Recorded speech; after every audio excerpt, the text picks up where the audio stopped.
Hey, what's going on everybody? Nameless Angler here, and today we're taking a look at the 7-inch wounded rattle shad from Nextgen Baits, so stay tuned.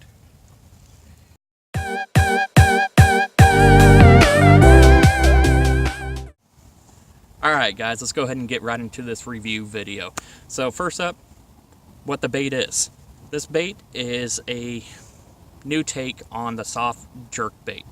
It comes in 24 different colors, which are not 3D, they are high definition graphics. You take a look at these baits, they mimic exactly what they print on there. So if you're throwing a common shad, they got one for that. If you're throwing a largemouth bass, they have one for that. If you're throwing a rainbow trout, they have that, and they look identical to the baits. Now, they come inside two different styles. They come in the original, which comes with a treble hook built into it, and then they come also in the SX version, which is 2 to a pack. And those come with a VMC extra wide gap hook for rigging them. Both styles have a patent pending Pyrex rattle built into them. So that's something unique and kind of a first for, the soft jerkbait world.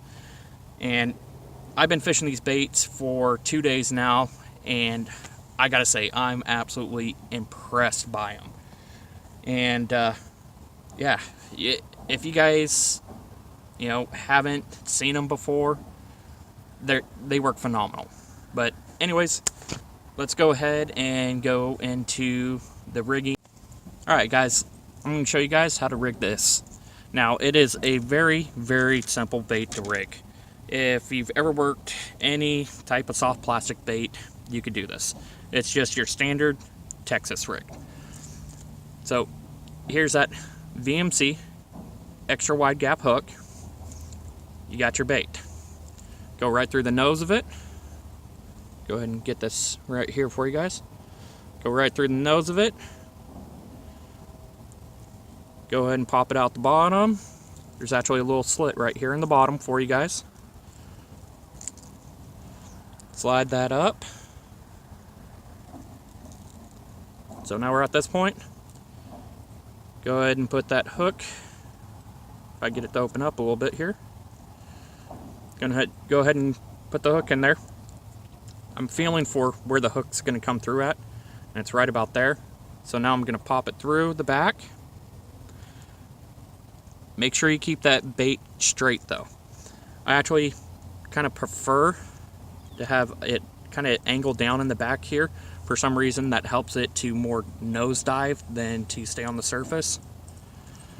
But yeah, it's as simple as that.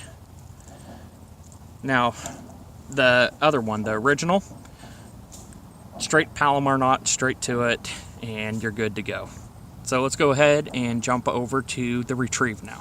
Guys, we're losing a little bit of light here, but I'll go ahead and continue on with it. I'm going to show you guys how to do the retrieve on this one.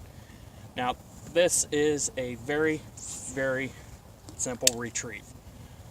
I'm throwing the SX model right now in the common shad, but I toss it out there and I let it sit for a second. I'm letting it sink down, and then it's as simple as just twitch, twitch, twitch, twitch, and that will give it that side-to-side movement, mimicking a wounded shad.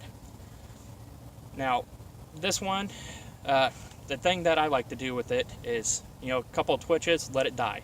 Twitch, twitch, let it die. And that has triggered quite a few good bites for me.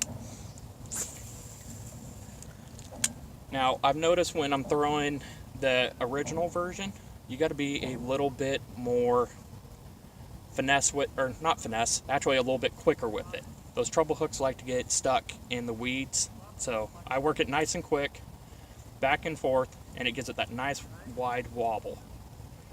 Now, it's fall here. Water is getting real cold. It's actually 54 degrees. So I'm working the bait a little bit slower. But a couple of my buddies that fish these baits said when it comes summertime, it's fast. Quick jerks. You want that bait just popping. And it's going to kick out of the water. It's going to look like a fleeing bait fish. And like I said, it's fall time, so I'm working it a little bit slower. I kind of missed the you know, good season for throwing a soft jerk bait. But as soon as the thermal climbs in these waters get a little bit better, I'm sure I'll be able to catch a couple more on it. Alright guys, thanks for joining me for this video. Now, the big question, if I lost this bait today, would I go out and buy it again? Yeah, I mean, hands down, I would. I'd actually go out and buy 20 more of them. This bait has become a go-to bait. It's actually replacing a lot of my jerk baits right now. Now, you can't outright replace jerk baits. You know, a hard jerk bait is a hard jerk bait, and it has its time and place. But for the soft jerk bait or even flukes, you got to go out and get you one of these. Anyways, thanks for joining me. I'm Nameless Angler. Keep fishing. Catch you later.